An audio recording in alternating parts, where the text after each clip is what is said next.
पिंपळवंडी गटामध्ये येणारी सगळी गावं आणि ते सगळे ग्रामस्थ आणि आपले सगळे हे मतदार बंधू, माझे बंधू भगिनी आणि सन्माननीय व्यासपीठ बसलेले सगळे मान्यवर, या सगळ्यांना मी नमस्कार करते।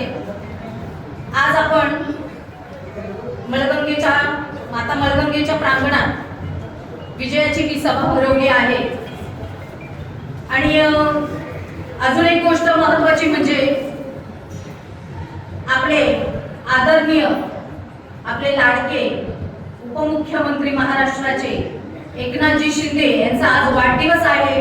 आणि त्या साहेबांना आज आपण शिंदे साहेबांना आपले किल्ले शिवनेरीचे शिलेदार, आपले आमदार श्री शरददादा सोनवणे, आपले आमदार बाळासाहेबजी दांगड, आपले पिंपळवंडी आळे गट आणि जुन्नर तालुक्याच्या वतीने मी त्यांना भरभरून शुभेच्छा देते। त्यांना उदंड असं आयुष्य लाभू दे, आई मळगंगेच्या चरणी ही प्रार्थना।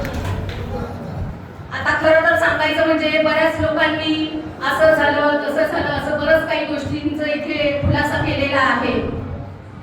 माझं म्हणणं एवढंच आहे की कशीही गणितं, काहीही समीकरणं कशी पण बसू द्या, पण आपलं गाव आज प्रामुख्याने एकत्र आले आणि ही सगळ्यात आनंदाची आणि फार महत्त्वाची गोष्ट आहे। शिवाय आज जे लीड त्यांनी घेतलेले मंगेश अण्णांनी, आपले जयसिंग दादा पोटे, खूप अत्यंत मोठं असं लीड घेतलेलं खरं पिंपळवंडी गावाने। हे साधं सुद्धा गाव नाहीये कारण आपल्याला सगळ्यांना माहिती आहे आज तुमच्या सगळ्या लोकांच्या आशीर्वादाने, आपल्या जुन्नर तालुक्याच्या ग्रामस्थांच्या सगळ्या आशीर्वादाने दादा सुद्धा आमदार झालेले आहेत। आणि आता आपले हे आळे पिंपळवंडी गटामध्ये जे दिलेले हे 3 उमेदवार आहेत, सौ सपनाताई आळे गटातून शिंदे आणि आपले मंगेश अण्णा काकडे जिल्हा परिषद सदस्य, खाली पंचायत समितीला आपले जयसिंग अण्णा पोटे पिंपरी, म्हणजे हे 3 उमेदवार आज बघा ना,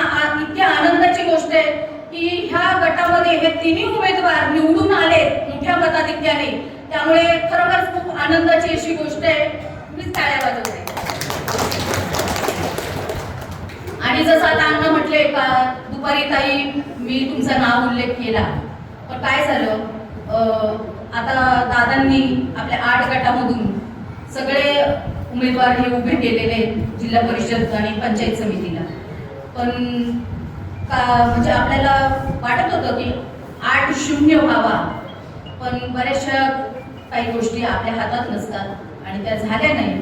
त्यामुळे मी सकाळीच जे निवडून आलेले न आलेले उमेदवार आहेत त्या सगळ्यांना खरं तर भेटायला गेले होते, म्हणून मी इथे उपस्थित राहू शकले नाही ह्या मिरवणुकीला सुद्धा। त्यामुळे हे महत्त्वाचं कारण। त्याच्यानंतर मी तिकडून आले आणि मग म्हटलं आता इथे ही मिरवणूक आहे, आपण ह्या मिरवणुकीत जावं। खरं तर जास्तीचं मी काय बोलणार नाही कारण खूप उशीर झालेला आहे। तर आपले हे जे सगळे उमेदवार आहेत ते 3च्या 3 ह्यांना मी आपल्या तालुक्याच्या वतीने आणि आपल्या सगळ्या म्हणजे आपल्या गटाच्या वतीने आणि आपले किल्ले शिवनेरीचे शिलेदार, आपले आमदार श्री शरददादा सोनवणे यांच्याही वतीने मी शुभेच्छा देते।